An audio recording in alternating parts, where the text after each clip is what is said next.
Buenos días.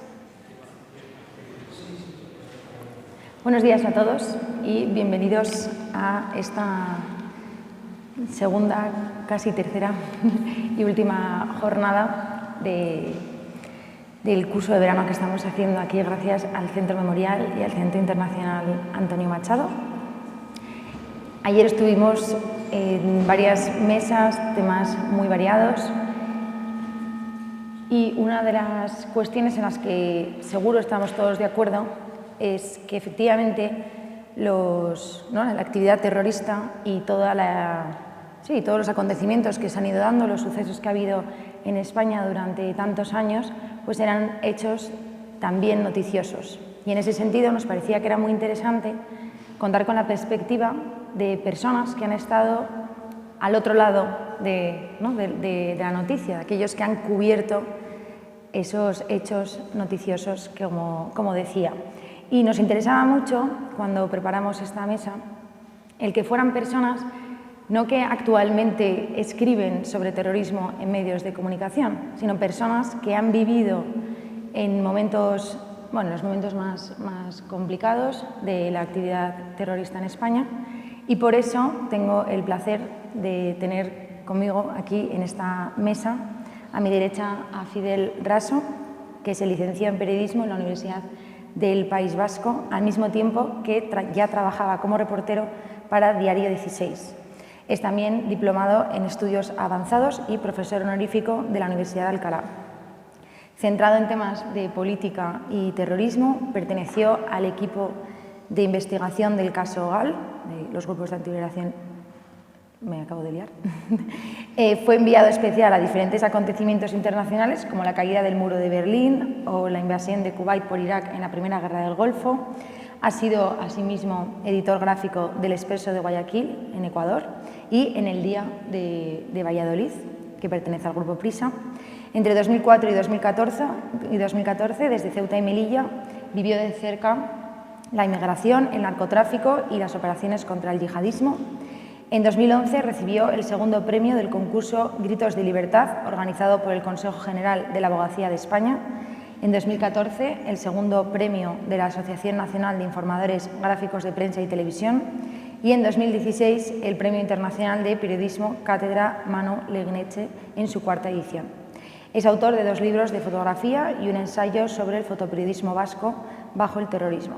En 2022 publicó Crónica de 30 años en primera línea, ETA, Euskadi y el mundo, que en 2024 alcanzó su cuarta edición. Y por otro lado, a mi izquierda tengo a José Miguel Santamaría, que también se licenció en Ciencias de la Información por la Universidad del País Vasco e inició su carrera profesional en El Correo en el año 1982 como redactor en la sección de local de la edición de Álava. Después pasó por la sección de deportes, pasó a política y en 1998 fue nombrado subdirector del periódico. De 2000 a 2004 ejerció como jefe de edición y un año después asumió las funciones de jefe de información del periódico. A lo largo de 2009 participó y codirigió el proyecto de renovación de los 12 periódicos regionales del Grupo Vocento, que culminó ese mismo año. En enero de 2010 asumió la dirección de El Diario y Montañés y en 2016 fue nombrado director del Correo, cargo que ocupó hasta el 31 de marzo de 2025, o sea que muy recientemente. Bueno, sin más, la mesa se va a desarrollar, voy a ir haciéndoles preguntas y luego daremos también oportunidad al público, tanto al que está aquí como al online, para que pueda preguntar. Y la verdad es que quería empezar casi por el principio, que es cómo decidisteis dedicaros al periodismo, ¿no? ¿Por qué quisisteis ejercer esta profesión? Y también, ¿por qué quisisteis ejercerla teniendo en cuenta el contexto que se está viviendo en ese momento en el País Vasco en concreto y en general en España? Pues empieza José Miguel. Bueno, sí, lo primero quería agradecer al Centro Internacional Antonio Machado y al Memorial esta invitación y decir que es un placer compartir mesa con Fidel, un profesional muy destacado del periodismo. Bueno, la decisión de dedicarse al periodismo, pues bueno, es un poco una vocación, yo diría que de cierto modo tardía, pero cuando tú decides ser periodista tampoco esperas lo que te vas a encontrar, ¿no? Y eso que la Facultad de Periodismo de la Universidad del País Vasco ya te hacía un antecedente de lo que te podías encontrar luego, ¿no? Pero bueno, al fin y al cabo empiezas a hacer periodismo y a medida que vas trabajando te vas encontrando con la situación que se vivió en el País Vasco, que de hecho del año 82 en adelante lo único que hizo fue agravarse, ¿no? Y sobre todo en relación con toda la sociedad, pero con los periodistas también en particular, ¿no? La decisión, luego tú empiezas a trabajar con normalidad y te vas encontrando con la problemática de que te conviertes de lo que en principio tenía que ser un testigo, un narrador de la realidad en un agente del conflicto, por un lado, y en una posible víctima del mismo, ¿no? Y eso es un poco lo que te puedo decir. Luego es cuando te vas encontrando con la situación. Nunca piensas cuando estás estudiando que te vas a encontrar en la situación en la que luego vives, ¿no?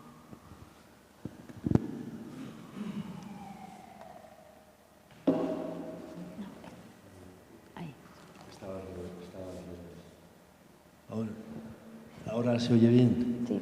Bueno, como es una suerte estar en este sitio, tener los compañeros que tengo, tanto ustedes sentados como los que me acompañan, es un honor estar con José Miguel, un medio de referencia desde mi juventud y un medio de referencia también en el contenido que nos trae aquí, ¿no?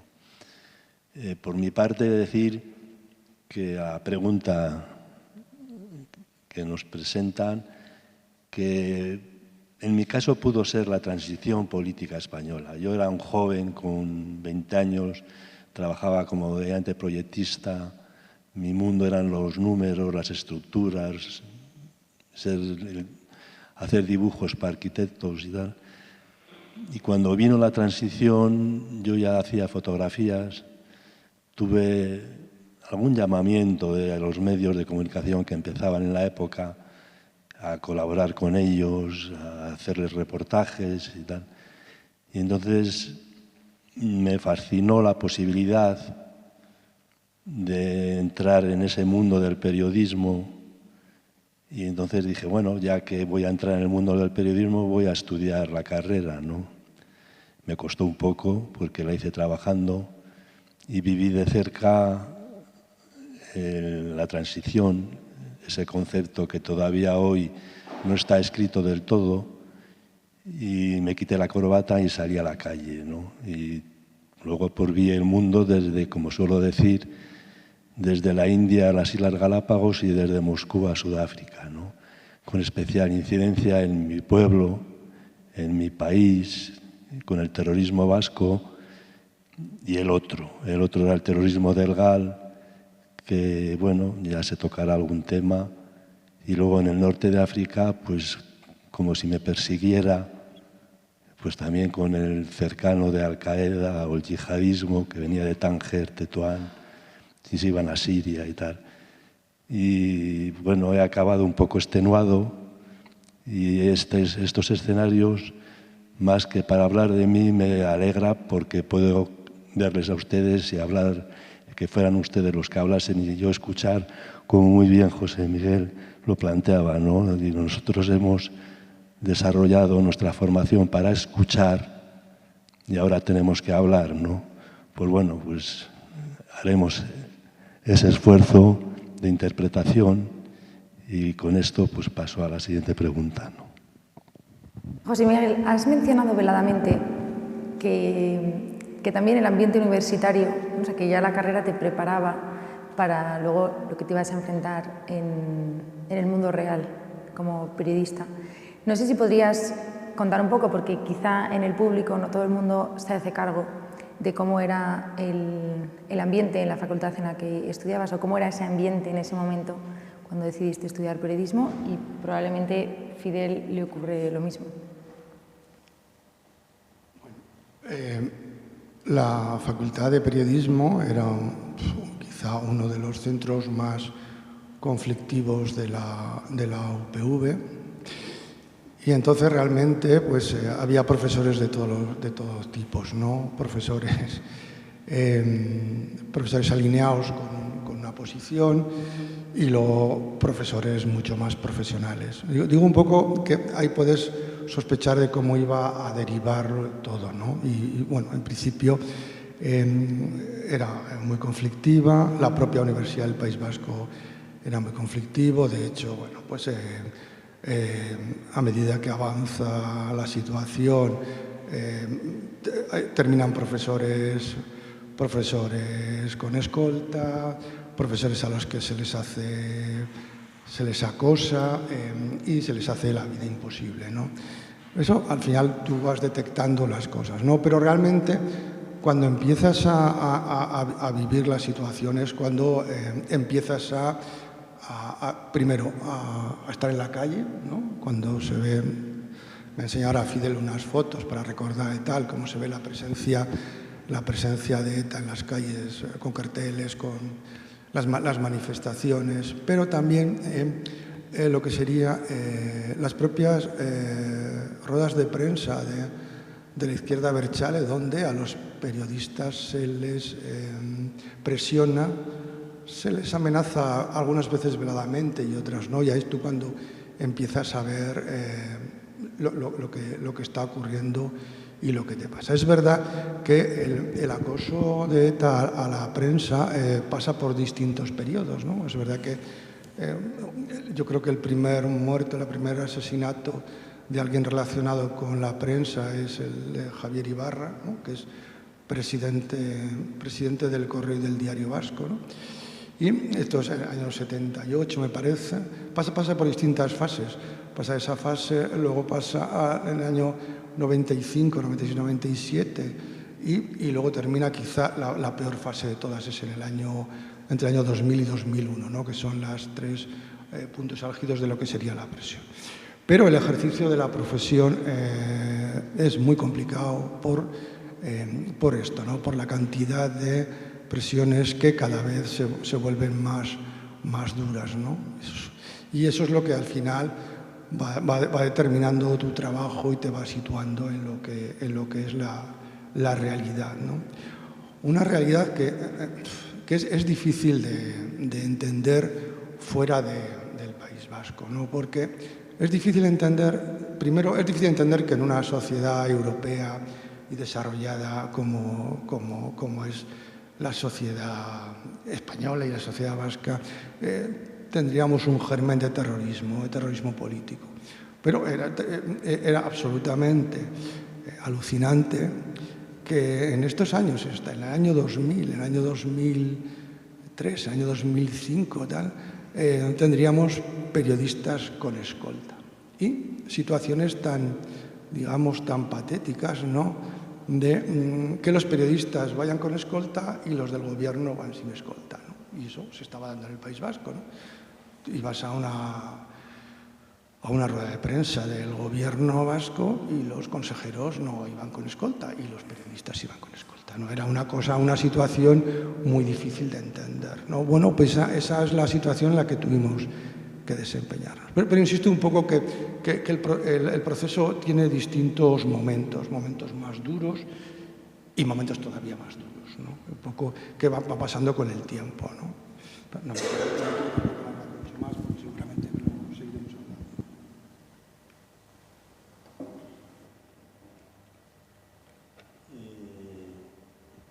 Es que aquí se me amontonan las ideas, porque después de escuchar a José Miguel y de estar donde estoy, les diría que tengo miedo. Tengo miedo porque estoy asumiendo para mí la máxima responsabilidad que creo que hay en el futuro.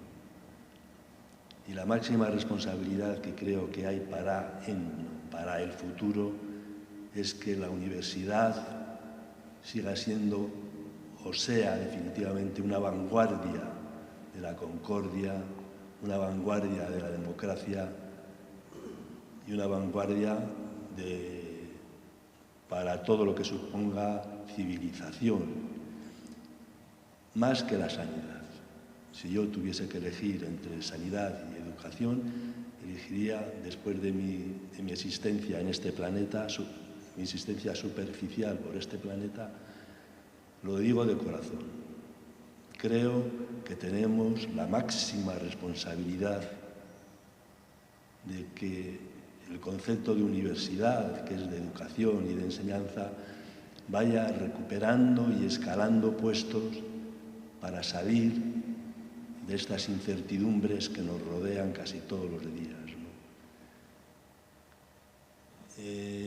Porque a veces los sistemas, y hay libros escritos que hablan de la fragilidad de la democracia, y se está viendo. Yo creo, insisto, que debemos refugiarnos en el conocimiento, en lo que nos trae hoy aquí, porque solamente hay dos palabras que dan miedo al mundo, y no soy portavoz de nadie, que es guerra y terrorismo. Y esas dos palabras tienen diferentes velocidades. Si la guerra existió desde Atapuerca, por decirlo así, desde el primer ser humano que dijo esto es mío, pues bueno, y se lo quitó a otro, pues plantémonos eso. Y luego algo más reciente, más evolucionado, que es el terrorismo. El terrorismo, podemos partir de él desde el siglo XIX, o así, que coincide con el nacimiento del periodismo. Y entonces el periodismo, para mí, se examina con estas dos palabras, ¿no? En sociedades complejas, sociedades amenazadas, sociedades violentamente asesinadas. ¿Y qué es lo que nos pasa en mi responsabilidad? Yo he conocido el terrorismo y su contrario, era el caso del País Vasco, el caso GAL y el terrorismo de ETA, ¿no?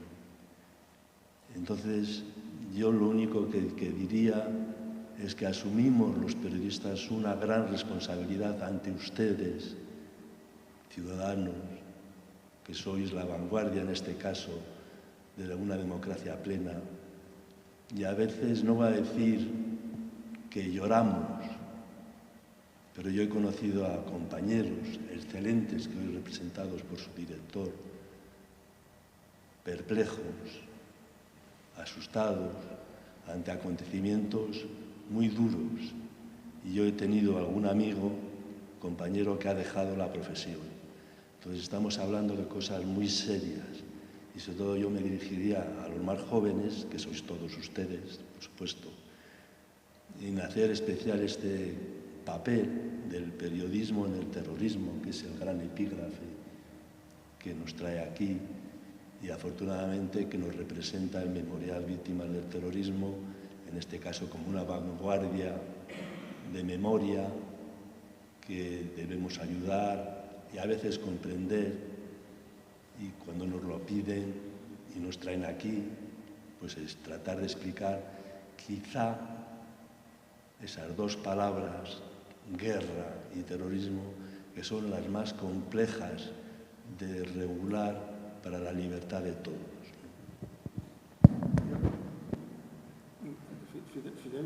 Plantea uno de los temas, ¿no?, claves, que es cómo tratar el terrorismo, ¿no? Al final, el terrorismo habla con la violencia, ¿no? Es su forma de comunicar, es la violencia. Y siempre desde el periodismo siempre te entra la duda de si tú estás amplificando sus mensajes a la hora de tratar el periodismo. Yo creo que en el tema de ETA, ayer se comentó alguna cosa de la importancia del lenguaje. El tema de ETA, el tratamiento del periodismo, cómo se trató ETA desde el periodismo, también hay fases bastante claras, ¿no? Yo creo que incluso se ha hecho cierta autocrítica de cómo se trató en un principio el periodismo de ETA, empezando por cómo se trataba a los propios atentados, cómo se trataba a lo que sería la organización terrorista y luego a los propios terroristas y por fin a las víctimas. Y yo sí creo que hay un proceso importante. En una primera fase, los atentados es tremendo. Sí, se trataban casi como meros sucesos, ¿no? Y no hay más que repasar las hemerotecas, ver cómo aparecían algunas veces en primera página, otras no. La organización se le llamaba, a ETA se le denominaba organización armada. Pocas veces se tardó tiempo en hablar de organización terrorista. A los etarras se les llamaban de dos maneras. Lo estoy diciendo porque lo hacíamos en nuestro periódico, en El Correo. Se le llama o militantes o activistas. Y las víctimas prácticamente no tenían nombre, ni se trataban prácticamente como números. Desde dentro del periódico, las redacciones son un mundo, un mundo muy diverso. Es como convencer a la gente de que estamos hablando de una organización terrorista, de que estamos hablando de terroristas y de asesinos. Y que las víctimas requerían ponerlas en el centro de la cuestión, ¿no? ¿Cómo se escribían, cómo se trataban? En el aspecto fotográfico hubo un momento muy claro que las víctimas se cambió radicalmente la forma de tratar fotográficamente, pero también del tema de la literatura y de la escritura también, es cómo, si leemos los atentados que se escribían al principio, lo que se escribía luego no tiene absolutamente nada que ver, los atentados. Yo creo que hay piezas de escritura y piezas periodísticas que son auténticas joyas emocionales sobre el tratamiento de las víctimas, cuando las víctimas tienen nombre, tienen familia y se cuenta el desgarro que supone, ¿no? Y no las primeras víctimas que se despachaban con el nombre y se terminaba incluso con la coletilla los restos fueron trasladados a su lugar de origen para que quedara claro que no eran de allí, sino que eran de otro sitio, que no tenían nada que ver con Euskadi. Eso es un cambio sustancial, ¿no? Y el otro de lo que sería la teoría de cómo hay que tratar al terrorismo, si hay que tal. Bueno, yo creo que siempre en todos los debates sobre el periodismo, de cómo debe responder el periodismo, siempre hay que ir a la base y al fundamento del periodismo. Lo que tiene que hacer el periodismo y el periodista es hacer periodismo y ser periodistas y contar la realidad de la forma más objetiva posible. En el tema me estoy alargando un poco, pero sí quería decir una cosa. ¿Qué pasa cuando ETA amenaza a los periodistas, ¿no? Yo creo que ETA tiene en ese intento de amedrentar a toda la sociedad, ¿no? Los periodistas cumplen una misión muy importante, ¿no? Bueno, importante, por lo menos vamos a decir que importante. Todos los colectivos que han sido víctimas tienen una función muy importante, pero en realidad los periodistas, al final, en cierta medida, somos los garantes del derecho a la información y un vehículo importante de lo que sería la libertad de expresión, ¿no? Y en su guerra, ETA siempre ha buscado, no la complicidad de los periodistas, porque eso es muy difícil. Bueno, ya tenía unos periodistas que tenían complicidad, pero por lo menos siempre ha buscado llegar a un punto de amedrentamiento que llevara a los periodistas a respaldar lo que sería una salida dialogada, lo que ellos hablan del conflicto, ¿no? Y siempre he pensado que toda la presión venía por ahí, no desde luego para apoyar lo que planteaban, pero sí que desde el periodismo y desde los medios de comunicación se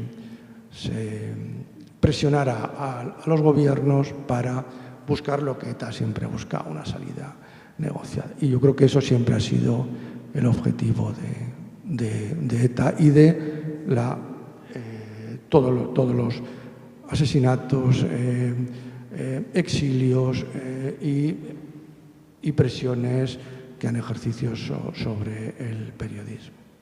Yo creo, y con esto acabo, con poco éxito, con poco éxito.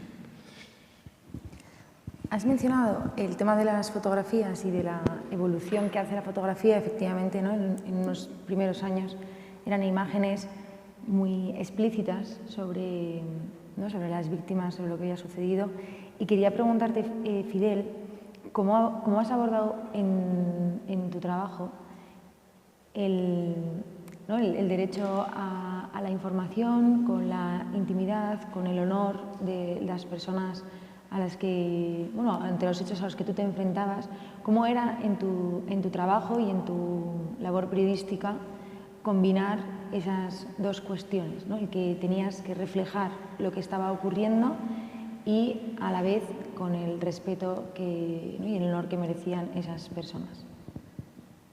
Pues yo diría que intentando actuar con una inteligencia que Dios no me ha dado. Es decir, cómo era posible en cada momento, en cada situación, porque podría decir, y repito que no soy portavoz de nadie, solo soy responsable de mis propias palabras, que todas las instituciones tampoco eran monolíticas. Es decir, la judicatura, por ejemplo, luego quizás veamos unos titulares, también tenía sus vaivenes. La ética, el terrorismo se basa en meter miedo a la sociedad, a todos nosotros, ¿no? Y el periodismo trata de informar a la sociedad. Entonces eso es un choque de trenes. Es decir, ¿cómo informo del terror? Y además, en una generación difícil, como es la nuestra, era una información aislada de toda tecnología, no teníamos teléfonos móviles. Eso lo he vivido pues, en Oriente Medio y en el País Vasco especialmente, ¿no? Entonces ha sido muy complejo, muy complejo. O sea, a mí me han amenazado no sé cuántas veces, incluso tengo balas para Velum que me tiraron así de advertencia y tal, y luego pues la justicia parece que no apoyaba mucho, ¿no? Entonces, es decir, la respuesta más honrada es dejándote llevar con una cámara de fotos, con unos apuntes, tal, y desde el lado humano, porque había que estar acompañando a las personas asesinadas, a la iglesia, llorando a la familia y tú haciendo fotos. Bueno, yo he contado bastantes cosas en el libro que escribí hace 2 años, Crónica de 30 años en primera línea, pero hay que vivirlo, hay que estar allí. Ya os digo que algún compañero me dijo a mí, un Santi de F, dijo, lo dejo, no puedo más. Entonces, ¿cómo se hace eso? Pues yo creo que hay una fuerza superior que a los que quieren hacerlo bien, honradamente y bueno, pues a veces nos pone una lucecita en el camino, ¿no? Y no sabría explicarlo científicamente, pero luego he traído unas fotografías que, con permiso de todos ustedes, en un pase rápido les voy a llevar a los escenarios que hemos vivido mucha gente, incluido José Miguel en sus puestos de responsabilidad y tal, y es terrible, ¿no? Lo hemos hecho honradamente con el latiguillo que hemos tenido siempre, quién, cómo, cuándo, dónde, por qué ha asesinado a un policía de un tiro en la nuca cuando paseaba, no sé qué, presumiblemente es decir, arrastrados por esa asesina costumbre e intentando respetar los sentimientos de las personas cercanas que estaban en ese mismo escenario. Yo hablaría del factor humano que todos llevamos dentro cuando es de buena fe, ¿no? Yo sí quería reconocer el trabajo de Fidel y de los compañeros de Fidel y de un grupo de periodistas que estaban siempre en el sitio donde se producían los hechos, lo que han sufrido y lo que han tenido que aguantar. Me acaban de enseñar una foto de un funeral de Josu Muguruza, que es no, un diputado de Ribatasuna que fue asesinado por la ultraderecha, ¿no? Y yo estuve cubriendo esa información y realmente es tremendo, ¿no? Y vosotros lo habéis vivido diario a diario. Y además, aquí sí quería yo introducir un tema que es, no llevaban escolta, iban a pecho descubierto a todos los sitios donde no sabían nunca cómo les iban a recibir, ¿no? Tanto en atentados o en manifestaciones o en ruedas de prensa, ¿no? Y no, quería introducir un tema, es cómo gestionar una redacción cuando hay amenazas, ¿no? Y cómo gestionar la cobertura. A ver, yo recuerdo que hay dos momentos muy importantes en el tema de las amenazas a los periodistas. Uno es en el año 95, que además es el Correo el que publicamos un documento creo que es la CAS, me parece, la Coordinadora Abertzale Socialista, que es el núcleo duro de lo que sería, ¿no?, el pensamiento de ETA, donde dice que sí, que hay que empezar a atentar contra los periodistas, ¿no? Eso incluso promueve un movimiento de periodistas, ¿no?, que hacemos manifestaciones y tal. Bueno, entonces ahí, bueno, empiezan ya a tomarse medidas ya individuales, pero, claro, redacciones como los periódicos, no sé cómo decir, El Correo, El Diario Vasco o otros periódicos que todo el mundo tiene vinculación con eso, casi todo el mundo tiene de alguna manera relación con la gente de la izquierda abertzale, ¿no? Hay un grupo de gente que son los periodistas, digamos, que se dedican a la política, pero están los de información local y tal. Bueno, ¿cómo cubres eso? ¿Cómo cubres periódicos locales como nosotros que tienen delegaciones en muchos sitios? ¿Cómo haces la cobertura? Es un momento difícil, ¿no? Un momento que se agrava cuando pues, se descubre que los comandos han hecho seguimiento a, pues, por ejemplo, a nuestro director, pues, entre Zarzalejos, que tiene que abandonar Euskadi e irse fuera. Bueno, o al director del Diario Vasco, José Gabriel Mujica. Pero luego hay otro momento tremendo, que es el asesinato de Santi Oleaga. Santi Oleaga es el director financiero del Diario Vasco y es asesinado por ETA. Y entonces, claro, ya no es que la amenaza se concrete en los periodistas, sino en todos los trabajadores de los medios de comunicación. ¿Cómo gestionas eso?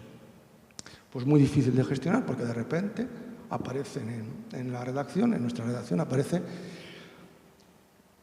expertos de la Ertzaintza para dar clases, bueno, para dar unos consejos de autoprotección. Yo lo entiendo.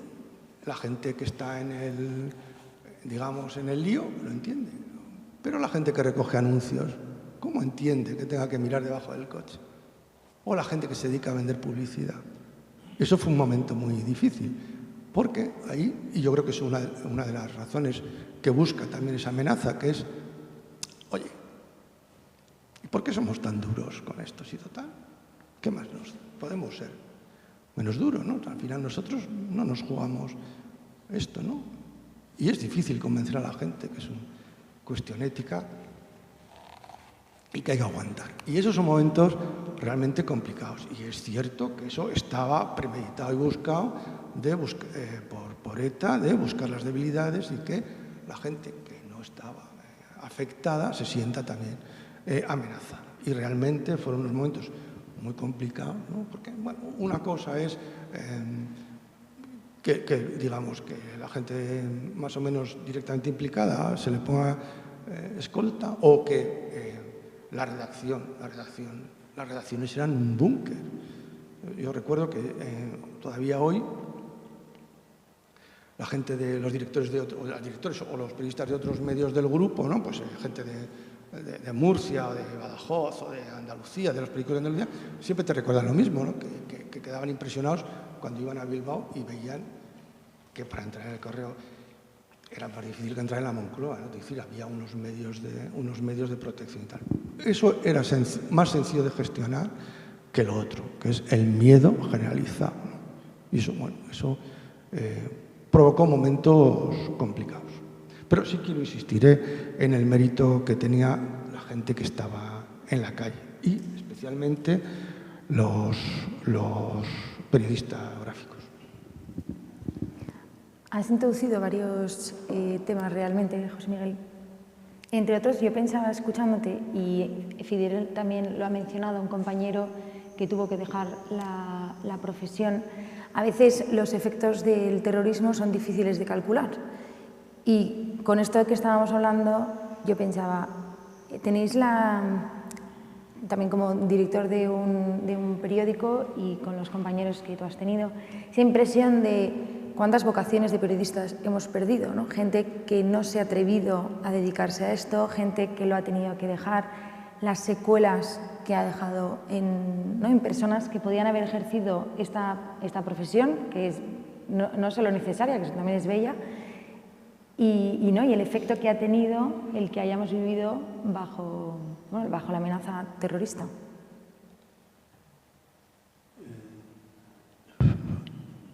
Me van a permitir que exprese otra idea personal. En algunos escenarios como este, alguna conferencia, alguna charla, alguien me ha preguntado qué había que hacer para ser periodista, ¿no? Y claro, la respuesta llevaría a más páginas que la Biblioteca de Londres, ¿no? Pero yo les he dicho que 3 cosas. Me van a permitir que las repita, que no sea novedad. Una capacidad física, cierta capacidad física, porque a veces el periodismo te evita el que puedas comer, tienes prisa, vas conduciendo, es decir, una mínima capacidad física que es obvio para mí entenderlo así, ¿no? Después, dado que es una actividad de responsabilidad social, pues formarse. Si no estás formado, formarse, y hago especial hincapié otra vez en la universidad. Tener conocimientos universitarios, si sea posible, aunque no sea específico de periodismo, pues bueno, pues haber pasado por cierta formación. Y le digo, y la tercera, que lo solía utilizar en privado, una expresión más popular que no me atrevo a decirla aquí, la que os va la que os va a fastidiar, es la resistencia psicológica.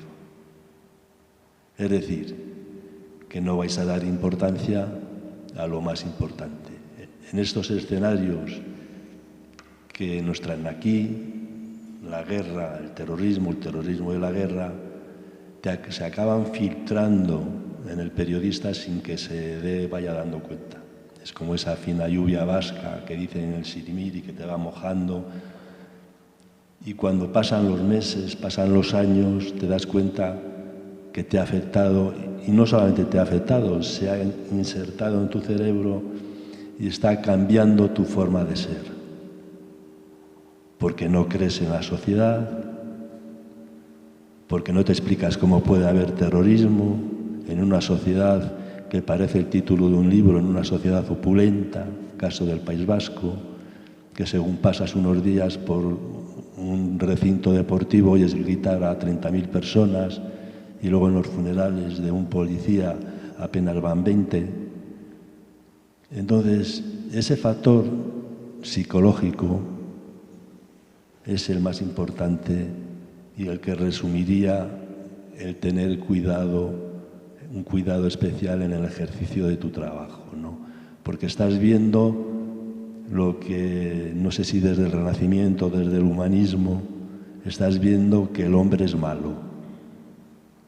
Y el periodismo del siglo XIX en adelante, más o menos, se encarga de dar información de lo que el hombre hace mal.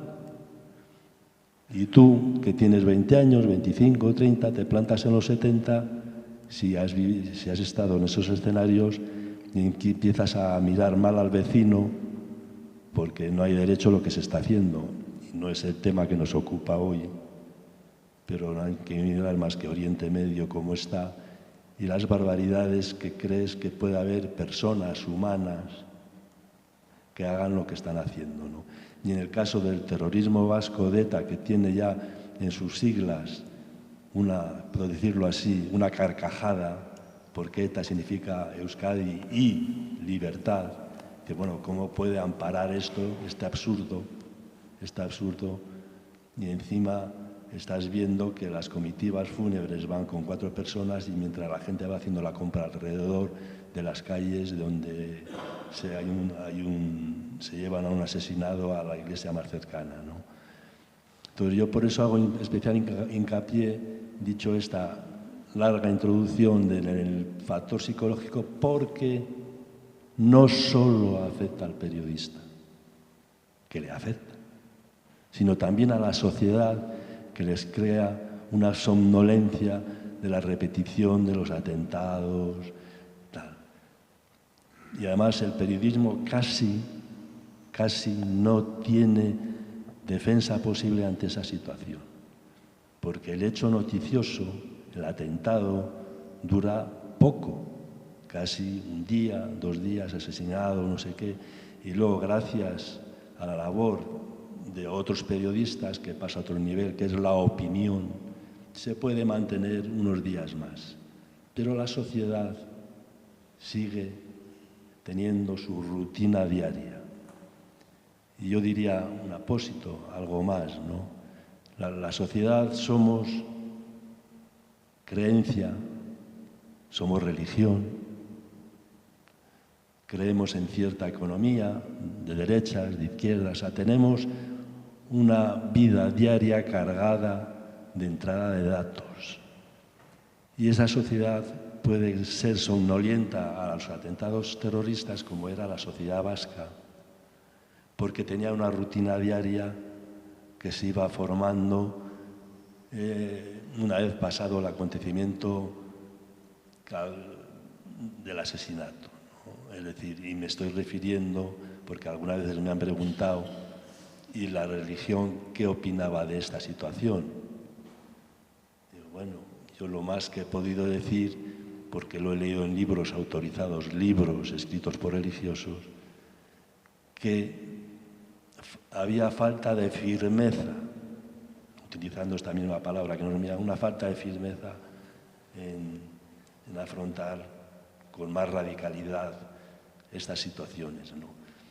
El periodismo en el terrorismo, el terrorismo en el periodismo es casi la asignatura o la pregunta más difícil del examen del periodista, ¿no? La que hoy nos trae aquí, porque había que hablar más de la sociedad donde se desarrollan esos escenarios de terrorismo. Y eso son sociedades complejas. Pero bueno, los que nos ha tocado ver que todo sucedía a la vez, como en el universo, y no es Einstein, de acuerdo. ¿Cómo puede estar pasando todo a la vez cuando está explotado un coche bomba? El coche bomba creo que empezó a utilizar, no sé si era en Siria o Líbano, y ha explotado en Vitoria, en Bilbao, un coche bomba. Bueno, se recogían los hierros, ahí tenéis en la portada, que es un coche bomba con una foto mía, que luego la veis, y la vida seguía. Entonces, por eso también yo desde aquí hago un llamamiento a crear, lo que yo os decía, o pedía, por favor, crear sociedades responsables, además, para destruir una opinión de nuestro querido maestro Fernando Savater. Hay que destruir una opinión porque tiene razón. Cuando lo dijo, y yo estaba delante, dijo, la violencia es rentable. Por eso está prohibida. Entonces, con esa ecuación lingüística, tenemos situaciones difíciles. Si la violencia es rentable, y lo dijo Fernando Savater, no yo, por eso está prohibida, tenemos un problema. Y solamente la sociedad, la formación y los líderes, como el Memorial Víctimas y su presencia aquí, pueden que vayamos corrigiendo esa terrible ecuación de que la violencia no sea rentable. Pero hoy por hoy yo les apostaría a un café, a que encendemos la radio o vemos la televisión y tenemos motivaciones suficientes para pensar que desde el lado oeste del planeta, al lado este, al lado norte, al lado sur, tiene razón de que la violencia es rentable, hasta llegar a una persona que puede dominar el mundo y no ejerce más que la violencia por todos los lados o la amenaza que también la amenaza es rentable. Y con esto me sosiego un poco y paso a nuestra querida presentadora, Ana. Sí, no sé si, José Miguel, tienes también como...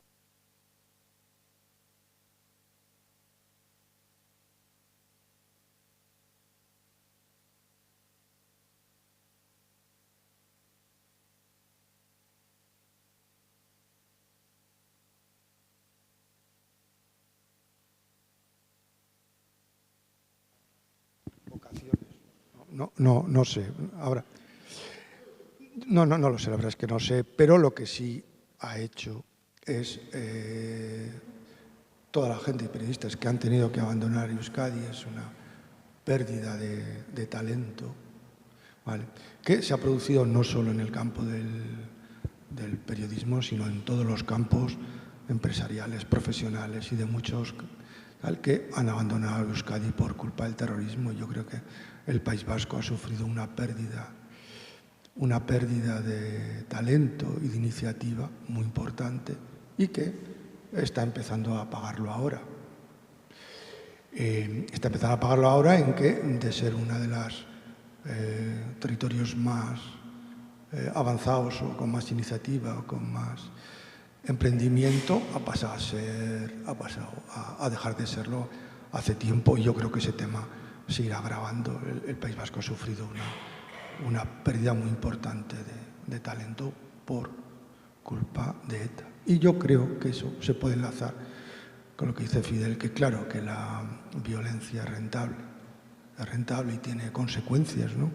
Que no quiere decir eso que ETA haya ganado esta historia, pero que claro que ha tenido efectos en muchos. Claro, es echar a muchos no nacionalistas del País Vasco o, por ejemplo, un caso claro es la desaparición práctica de candidatos de partidos, digamos, no nacionalistas de la inmensa mayoría de los municipios del País Vasco. Ya cada vez hay más municipios que los candidatos son exclusivamente nacionalistas, ¿no?, para las elecciones forales o municipales. Claro que la violencia es rentable en ese caso. Pero no sé si realmente... hablando un poco, aprovechando una cosa, el periodismo, desde luego, está pasando por un momento complicado, al margen de lo que son las amenazas. Y es curioso, seguramente pasa con todos los ámbitos de la vida. Cuando más se necesitan periodistas es cuando más difícil está el ejercer el periodismo, cuando más complicado es, cuando los medios de comunicación están en una situación difícil, no solo por la transformación empresarial que ha supuesto la aparición de lo digital, sino también por la polarización de las posiciones, ¿no?, que yo creo que no están facilitando hacer un periodismo como Dios manda. Hemos hablado de presiones, amenazas y, vamos, lo estamos escuchando, me imagino, ¿no?, pues ruedas de prensa donde es muy valiente preguntar con periodistas escoltados y, sin embargo, quien está al otro lado no lo está.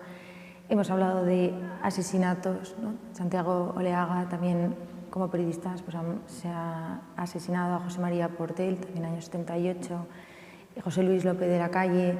Es decir, que la escala de violencia ha sido, ¿no?, os la estamos mostrando de manera muy patente. ¿Cómo ha sido la relación con otros medios de comunicación en España?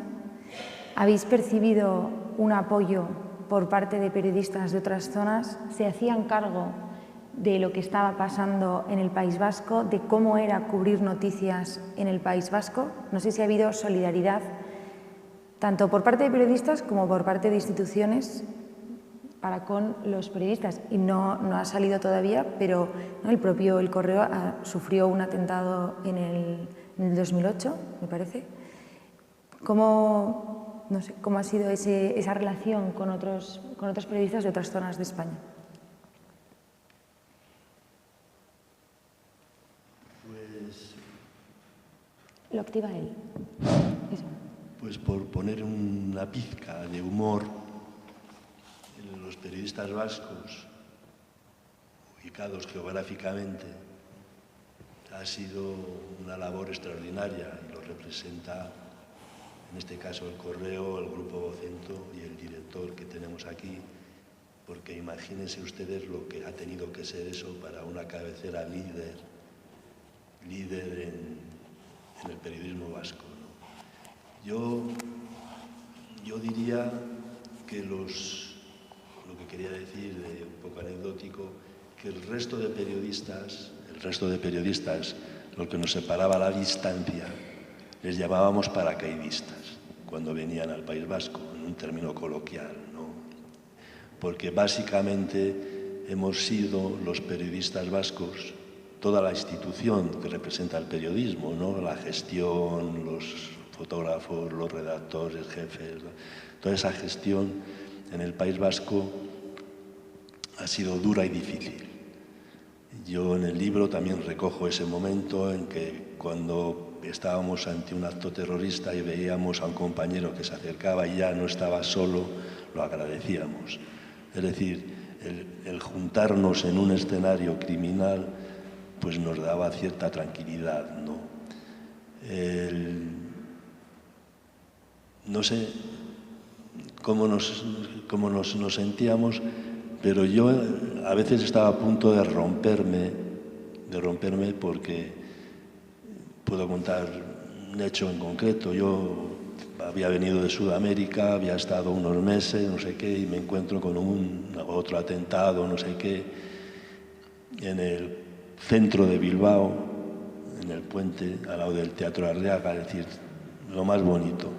Habían quemado un autobús, previo bajar a la gente y tal, y me encuentro yo haciendo una información y compleja, porque estaba toda la zona llena de encapuchados y tal, y veo que uno me viene corriendo encapuchado hacia mí,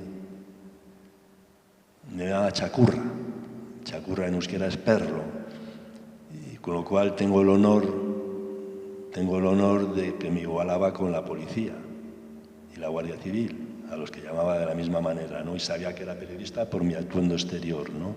Pero fue un honor y reventé. Y era más bajo que yo, por el tono de voz algo parecía más joven y tal, y le hice una maldición. Le dije, mira, entiendo que no te guste la policía, pero voy a desear que ojalá tengas que vivir en un país que no tiene policía. Y yo sé lo que es eso, porque los he visto. Se quedó mudo, y salió corriendo y dije, bueno, 1-0, por lo menos. Pero esta anécdota también lo digo para que vean ustedes el contenido habitual, los escenarios habituales, ¿no? Y insultar, amenazar. Y además yo les dije lo que humanamente creía que podía evitar la agresión y educarlo, ¿no? Le dije, ojalá tengas que vivir en un país que no tiene policía, aunque yo entienda que no te guste, pero ojalá. Y tuvo buen resultado y me encuentro muy contento de eso.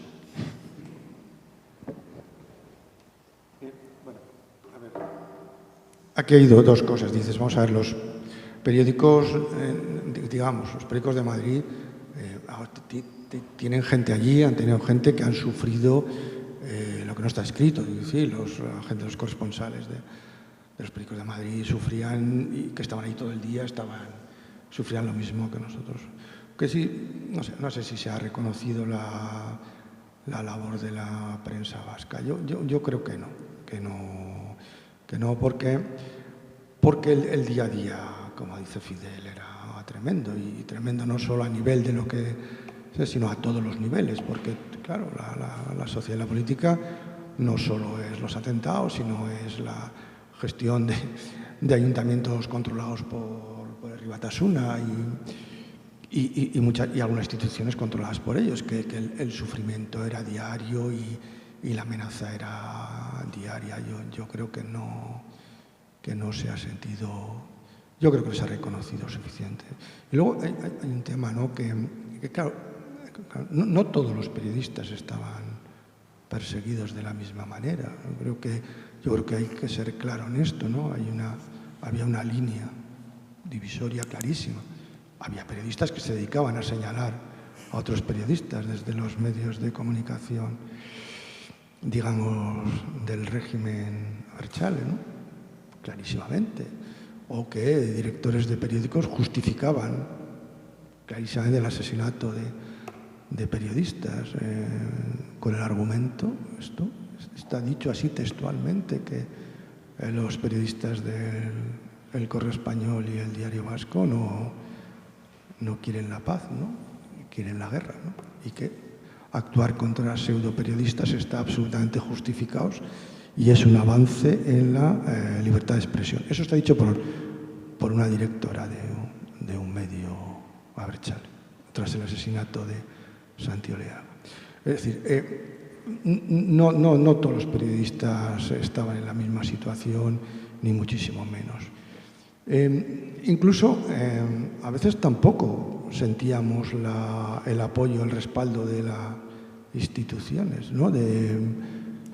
Claro, el nacionalismo ha pasado por muchas etapas, ¿no? Y después de quizá el momento donde más abrigados nos sentíamos o apoyados fue con la firma del Pacto de Ajurianea y el acuerdo contra el terrorismo. Pero en el momento en que se rompe ese acuerdo y el nacionalismo se va, pacta con ETA en Lizarra, nos quedamos absolutamente desnudos. Y ya ahí ya no solo sufríamos descalificaciones por parte de la izquierda Abertzale, sino también del nacionalismo moderado, que nos consideraba beligerantes, ¿no?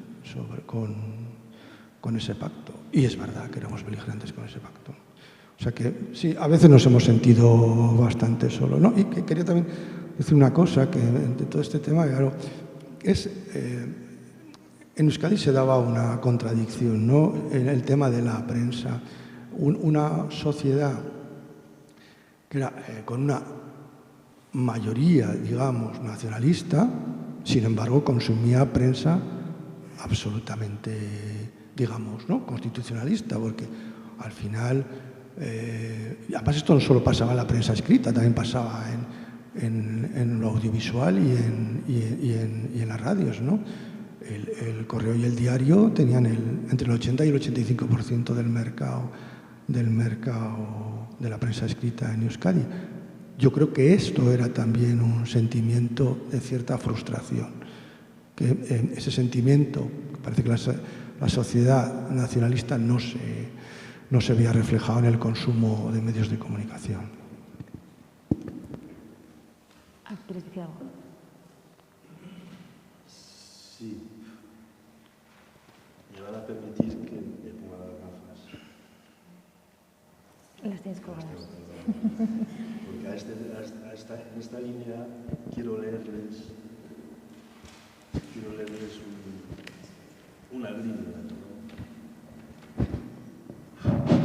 Que fue en el enfrentamiento entre la Guardia Civil y un comando de ETA que estaba refugiado en una vivienda, ¿no? en un barrio de San Sebastián. ¿Correcto? Morlas. Yo estuve allí, y sigo teniendo una moto BMW de gran cilindrada que me permitió llegar desde Bilbao a San Sebastián en breve tiempo. Y lo que les voy a leer está recogido en un libro escrito por la Guardia Civil. La Guardia Civil fue recibida a tiros en esa casa donde estaban refugiados. Alcanzados el capitán y un cabo que la bala le entró por el hueco del chaleco, 21 años, quedó tetrapléjico. Los miembros del comando tiraron una granada y los miembros del comando, era el Comando Donosti de 1991. Al acabar la operación, algunos guardias civiles se abrazaban, cosa que fue criticada por algunos medios afines a ETA. Un guardia civil preguntó: ¿dónde están los nuestros? Quizá los periodistas también se podían haber felicitado a sí mismo y luego a los guardias civiles. Esto tiene una pequeña laguna, que es cierto que el periodismo dentro del terrorismo, a veces no llegaba a fronteras lejanas de hacer reportajes. Yo he hecho algunos, yo he ido con la Guardia Civil cuando buscaba un comando por Álava, la Guardia Civil en moto, en vehículos armados hasta los dientes, y quizá a mí, en mi caso, me haya faltado haber hecho más reportajes de ese lado del terrorismo, ¿no? No solo la de las víctimas, que yo creo que han quedado bien documentadas, sino ese paso más de dónde están los nuestros. Esa gente que pensaba así también podía necesitar nuestros reportajes, de haber dado ese paso más definitivo de reportajes que sobrepasaban ya también el cubrir a las víctimas y se podía ir un poquito más lejos. Yo he estado de patrulla alrededor del cuartel de Inchaurrondo con la Guardia Civil y lo que sufrían aquellas familias que tenían el marido, el padre, que eran guardias civiles, policías, erchañas, policía local, uniformados en general, ¿no? Igual haber dado un pasito más llevando nuestro lapicero y nuestro blog a esos escenarios, ¿no? Porque yo creo que se ha cubierto muy bien lo que es el corazón de la información del terrorismo, ¿no? Y en todo caso, quizá podíamos haber dado un pasito más hacia esas zonas, ¿no? Muchas gracias. Quiero dar la palabra al público. No sé si hay alguna pregunta. Ya tenemos dos. Creo que tenemos que dejarles un micro. Ahí a la derecha.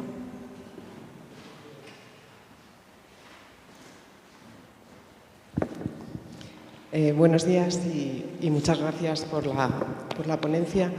Y bueno, más que una pregunta es una reflexión. Yo me dedico a investigar el tratamiento que se hizo sobre el terrorismo en España, sobre el terrorismo etarra. Y en fin, yo creo que si lo ha referido uno de los ponentes, ¿no? Era un país en el que profesores y periodistas tienen que ir con escolta, con lo cual ya da cuenta un poco de lo que se vivía, ¿no? Y yo creo que si buena parte de una generación tenemos el retrato perfecto de lo que fue la violencia indiscriminada, el terrorismo de ETA, es gracias a ese periodismo. Entre el periodismo de aquella época o lo que hoy podríamos llamar pseudoperiodismo por ser benevolente, yo creo que fue gracias al testimonio que dejó constancia de esa violencia. Entonces, no comparto, hasta cierto punto, no comparto ese revisionismo histórico de que se hizo mal, de que eran portadas demasiado explícitas. Yo creo que los periódicos, al menos los que yo investigo, dejaron constancia de lo que estaba pasando en la sociedad española, de la anormalidad, ¿no?, que se vivía en la sociedad española, con mayor o menor acierto. Hubo portadas más duras, la de Javier Ibarra, que lo ha referido uno de los ponentes, la fiscal Carmen Tagle, pero desde luego era un periodismo más comprometido con la realidad y más coherente, menos dócil.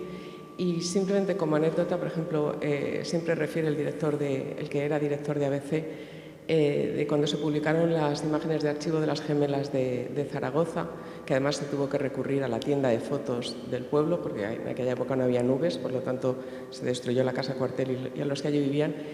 Y la portada de la imagen de archivo de las dos gemelas asesinadas en la casa cuartel,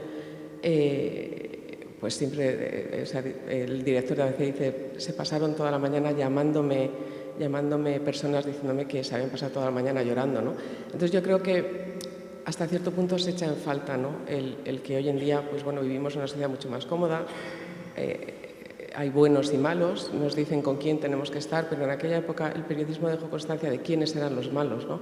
Entonces, un reconocimiento a su labor. Muchas gracias.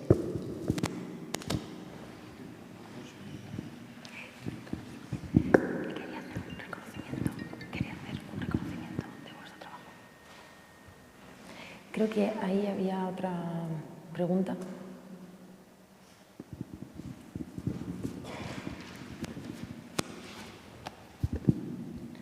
Buenos días. Muchas gracias por vuestra ponencia, tanto a Fidel como a José Miguel. Y bueno, simplemente reconoceros que entre los chacurras, como bien decían estos malos, yo me encontraba también, ¿no?, siendo un chacurra, que viene a ser un perro, ¿no? Mejor ser un perro de pastoreo que ser un lobo, por ponerle algún calificativo, porque el perro de pastoreo vigila al rebaño, cubre, custodia y esas cosas. El tema de los lobos o alimañas era un daño que realmente sentíamos todos los que estábamos allí. En el tema, como has dicho bien, Fidel, respecto a lo de que Sabaté decía que el tema del terrorismo era un negocio, Javier Echevarría, comisario de policía, decía que el crimen era un negocio. Realmente es así, siempre ha sido, desde esa perspectiva, siempre ha habido un tema de negocio. Y sobre lo del tema de lo que le dijiste a uno de estos, de que realmente nunca tuvieran que conocer una población sin policía, porque realmente tuvieran que recurrir a ella. En el caso mío, tuvieron que recurrir a los compañeros de la Guardia Civil los que intentaron asesinarme. Fue en Sierra Nevada, donde dos individuos haciendo montaña anteriormente, unos años antes, habían intentado asesinarme, y como no habían pruebas suficientes porque quedaron invalidadas por la custodia de la prueba, se fueron a hacer alpinismo y en Sierra Nevada quedaron aislados. Y mis propios compañeros de la Guardia Civil, yo soy Policía Nacional, pero bueno, estamos en el mismo bando, tuvieron que subir a rescatarle el Grain, pasar la noche entera, darle protección. Y la ironía de la vida, cuando bajaron a la comandancia, a la ciudad ya, le dieron las gracias por haberle salvado la vida. Esas son las ironías de la vida, del día a día, de lo que supone ser policía ante estas adversidades. Lo de ser periodistas, a mí también en Navarra me tocó proteger a José Antonio Zarzalejos cuando venía a dar una ponencia a Navarra y entrar en la Facultad de Periodismo y hacer el pasillo y sentirnos como nos sentíamos al paso que simulaban tener un arma y le disparaban, y nosotros estar dentro de ese aulario y a la orden del ya de los dirigentes, los simpatizantes de ETA, de estos chicos jóvenes, levantarse media aula y abandonar la clase y quedarnos con él dándoles esa protección, es una labor muy dura para el que viene como ponente, para el que le está dando protección, pero sobre todo es muy triste para la sociedad. Y como bien decís, si salud o educación, nos quedamos con la educación, porque la educación nos va a dar la libertad y nos va a dar la salud. Y desde aquí, simplemente agradeceros vuestra ponencia, siempre enriquecedora y siempre brillante para los dos. Muchas gracias. Gracias. Creo que última pregunta. Ahí, Martín. Bueno, hay otras dos. Bueno, empezar por agradecer a los organizadores y a las directoras por la excelente calidad de las mesas que hemos tenido ayer y hoy, y particularmente la que acabamos de escuchar con estos testimonios del mejor ejemplo de deontología profesional.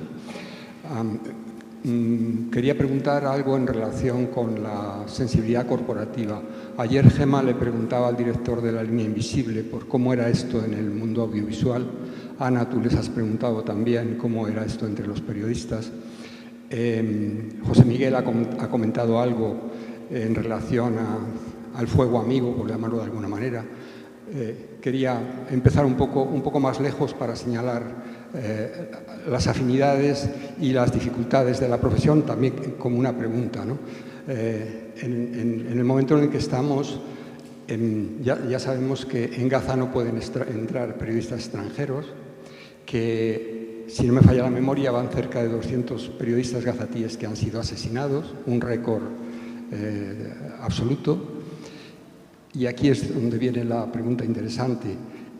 Las organizaciones de periodistas israelíes no han emitido ni un solo manifiesto de solidaridad con los periodistas gazatíes. No solo eso, sino que algún periodista estrella, el ejército le ha premiado permitiéndole apretar el botón que destruía unos complejos civiles en Líbano. Es decir, un periodista estrella ejerciendo esto. Y ahora enseguida llego. Quiero decir, en el País Vasco ha habido periodistas que no solo han señalado a periodistas. Y yo me pregunto, ¿qué deontología profesional podrían exhibir estas personas que se convertían en señaladores y que ya sabíamos que cuando en esas páginas aparecía un nombre, esto era una sentencia? Particularmente, claro, quiero decir, si es una sentencia contra no sé cómo decirlo, un empresario, pero contra un periodista, es decir, alguien que ha pasado por los mismos pupitres de la universidad y que tiene, digamos, el mismo compromiso con la profesión. Entonces, mi pregunta es,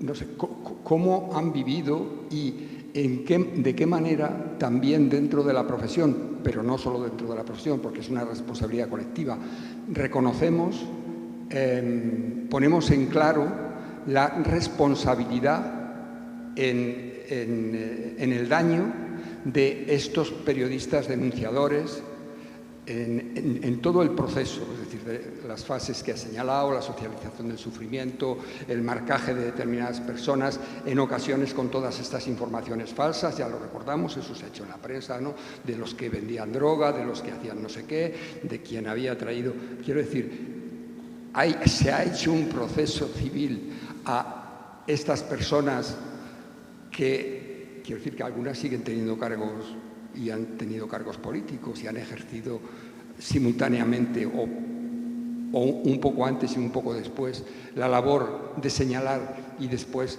tenían mando en plaza. Pregunta entonces, ¿se han pedido cuentas a los responsables del periodismo y de los medios de comunicación de su colaboración? Colaboración casi es una palabra pequeña, ¿no?, porque estaban dentro del aparato muchos de ellos. Esa es la pregunta. Y muchas gracias. ¿Me dejas el micrófono?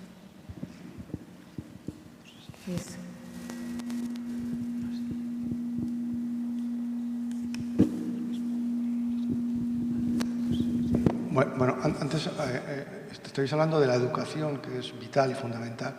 Yo tengo un matiz que poner. La educación según quién sean los profesores. Porque, en fin, depende, ¿no? Bueno, vamos a ver, en realidad se cerraron 2 periódicos, ¿no? Se cerró Egin, se cerró Egunkaria, algunos periodistas fueron condenados. Pero bueno, la responsabilidad ha quedado ahí. Claro, a mí no me gustaría utilizar los mismos términos que han utilizado ellos, ¿no? Pero yo creo que no sé si son periodistas, yo no considero periodistas a gente que la militancia política está por encima de la profesional. Yo simplemente he dicho que ante cualquier duda sobre el tratamiento periodístico, los profesionales tienen que ser profesionales y punto, no hay que comerse mucho en la cabeza. Son periodistas al servicio se puede estar al servicio de un partido político, pero claro, ya si estás al servicio de una organización terrorista, el tema es claro. Pero efectivamente, cuando yo antes he dicho al empezar que la propia facultad de periodismo ya era un aviso de lo que esperaba, es porque en esa facultad se han generado esos profesionales, ¿no? O profesionales. Pero bueno, es verdad que ha habido responsables periodísticos que ahora están ocupando cargos políticos y que mantenían las tesis de que no estaba mal actuar, como se hablaban, contra profesionales de otros medios, ¿no? Pero bueno, sí que es cierto que ha habido una parte de esos periodistas que fueron condenados, estuvieron en la cárcel, se cerraron 2 periódicos. Pero bueno. Pero la división sigue parecida, es decir, los contactos entre unos medios y otros son muy escasos, ¿no? No sé si te he respondido.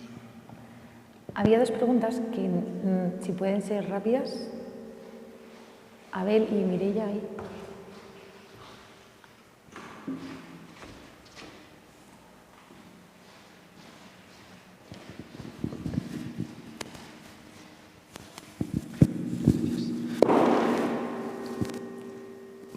Buenos días y muchas gracias a los dos por vuestras ponencias, que han sido interesantísimas.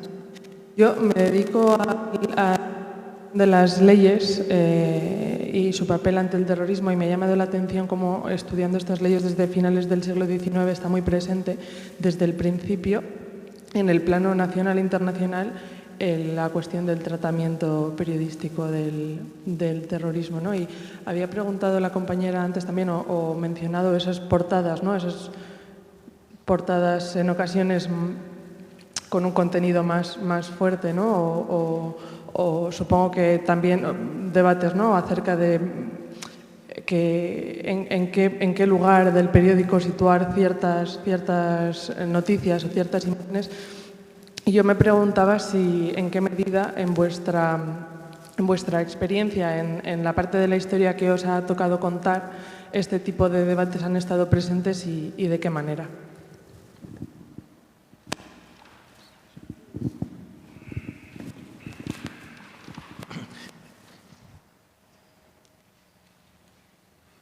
Sí, lo activa él.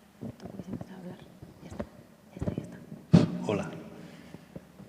Bueno, necesito un poco de reposo, porque a la vez que estaba escuchando las exposiciones, los comentarios generosos y bien documentados también de ustedes, me estaba acordando de las catedrales góticas. Y este ha perdido la razón. Digo, bueno, es que de Fulcanelli y todos los misterios esotéricos.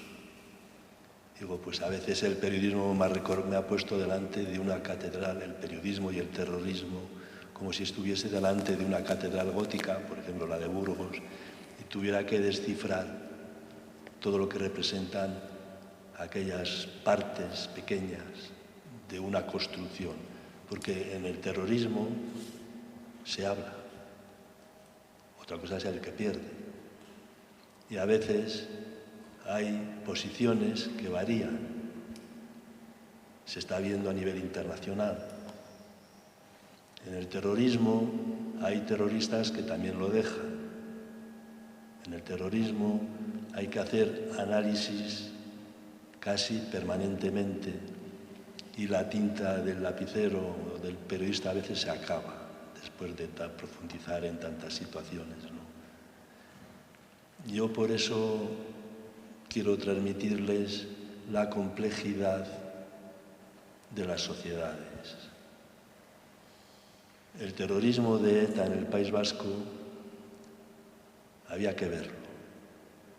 Se podía ver insensibilidad, se podía ver compañerismo, se podía ver, bueno, pues no es para tanto, hay que negociar, hay que dialogar, y otro muerto y otro coche bomba. Iban desfilando comunicadores, iban desfilando politólogos en las facultades. Estando yo en la facultad de periodismo, como alumno evidentemente, un alumno tardío, una vez entró el profesor y dijo, no se me olvidará nunca, dijo, hoy vamos a analizar si la palabra etarra es despectiva. Dio unos paseos por el estrado y preguntó a alguien. Digo, joder, yo estoy en las catacumbas. Y había muertos. Y luego el periodismo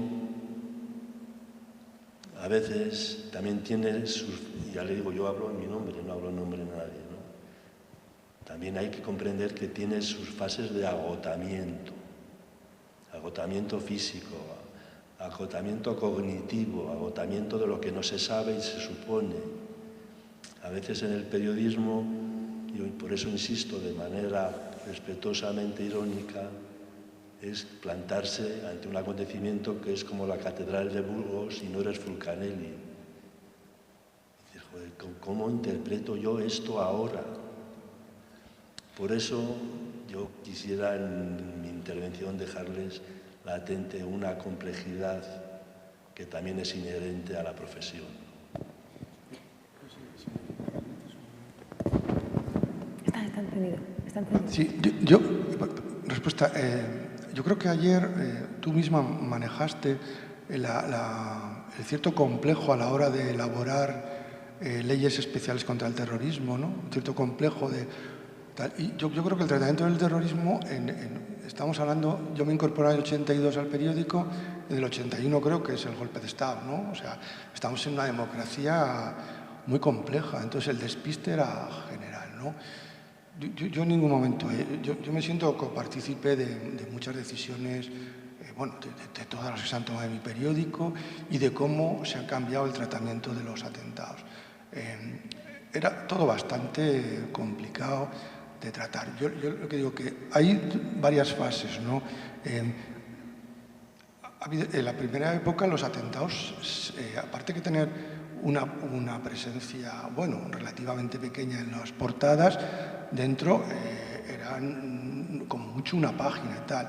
De eso empezamos a pasar a contar historias de 5, 6, 7 y hasta 20 páginas por un atentado, ¿no? Yo también creo que todo evoluciona, lo que no sé si fuimos por delante o por detrás de la reacción social. Creo sinceramente que por delante. Y luego hay una cosa que dice Fidel que es difícil de entender, bueno, difícil de entender para los que no... Las decisiones en el periodismo se toman con mucha rapidez y no hay tiempo para pensar. O sea, hay tiempo, bueno, antes teníamos más tiempo, ahora ya con el tema digital sobra tiempo para pensar porque se piensa poco ya, de decir, pero es muy difícil reaccionar acá y cada atentado es diferente y cada momento es diferente y incluso la hora que se produce el atentado. Y otro tema que quiero también comentar, que lo plantea Fidel, es el agotamiento. Hubo épocas en los años de plomo y tal que la sucesión de atentados, operaciones policiales, secuestros, liberaciones de secuestro, era tal la acumulación y la rueda en las que nos estamos metidos desde el punto de vista informativo, que a veces ni siquiera éramos conscientes de lo que estábamos haciendo y a veces tengo que decir que hasta se nos olvidaba los posibles riesgos. Porque la exigencia profesional era tan grande que te metías en una rueda y salías como podías.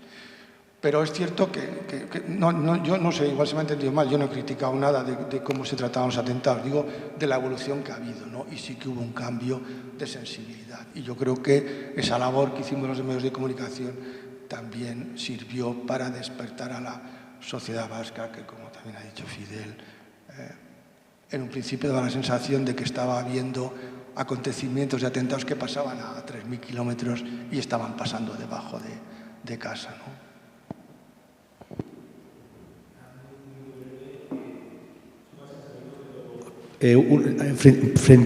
Muy breve digo, son cosas que han salido, pero hablaría un poco del panorama actual y lo que